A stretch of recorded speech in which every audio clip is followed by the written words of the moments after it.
Të dyti, në interesat e Iranit do të ishte që të ule në bisedime për të evituar kërcënimet e mëtëshme që po përdoren ndaj kësaj Republike Islamike në adresimin jo vetëm të objektivave ushtarake dhe atyre nevralgjike, por edhe të objektivave të tjerë jetësor, shumë të rëndësishëm civil dhe jetësor në Iran. Kështu që kjo është gjëja sigurt është që ka bisedime, ka kontaktime për të gjetur një kompromis. Ajo që thatë presidenti Trump në lidhje me liderin sapo zgjedhur, unë diplomatikisht e shpjegoj kështu, dhe nuk është në shpjegimi vështirë, që unë jam i hapur për një lider i cili është bashkëpunues me mua, që adreson problemet që lidhen me programin bërthamor, me programin e raketave balistike, me mos përkrajnë e grupeve proxy, dhe së fundmi, unë mendoj që do të shtohet dhe që nuk do të pengoj më rrugët e komunikimit energjetik, si që është, ajo është ngushtica e Hormuzës. Po, në këtë pikë, në këtë pikë, duke qenë se zoti Trump patjetër vjen me këtë linjë, po nuk përjashton pra në një farforme shkatrimin total si kundërrej e quan të Iranit. Mediat të raportojnë në fakt edhe për plagosjen e liderit të ri suprem Mojtaba Khamenei, gjë që ende nuk konfirmohet, flitet shumë plagosja apo deri në gjendje kome. A përjashtohet edhe në këtë pikë eliminimi i tij nëse rrugët diplomatike të bisedimeve do të dështojnë si kundër me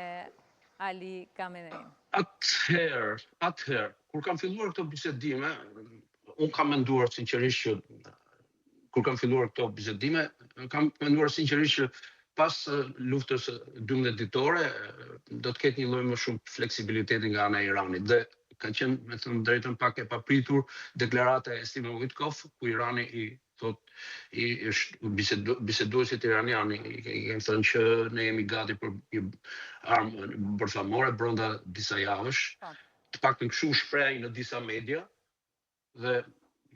natyrisht kjo është një situatë shumë kritike për një vend i cili çdo ditë në të gjitha sistemet e tij institucionale thret vdekja e Amerikës, vdekja e Izraelit. Unë nuk them se ato do ta përdornin, por sidoqoftë një retorikë e tillë të lënë të kuptosh që një Iran me armë bërthamore do të ishte një shantazhues dhe një lojtar i rrezikshëm në rajon dhe me gjërë.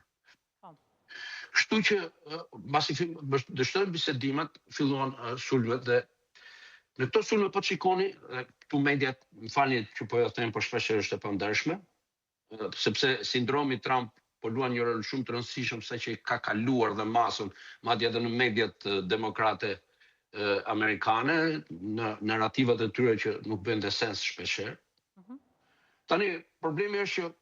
Trump ka hedhur të gjitha mundësit. Po ta shikoni deri tek ndryshimi i regjimit, kalon të kuptoj që unë me ju bisedoj përsëri, kalon të kuptoj që unë dua një udhëheqës i cili është fleksibël që më adreson shqetësimet e mia. Pra, dhe por paralajmëron që duhet të evitoj të gjitha gjërat katastrofike për Iranin. Kështu që në këtë lloj prizmi, nëse ky lider aktual i cili nuk është i pëlqyer nga Trump, jo sepse ai nuk pëlqen paraqitjen e tij apo nuk pëlqen, por nuk pëlqen sepse nuk adreson problemet, shqetësimet, nuk ka fleksibilitetin e duhur, natyrisht kjo e bën situatën ende pasgjidhje. Unë kam menduar gjithashtu që mund të ketë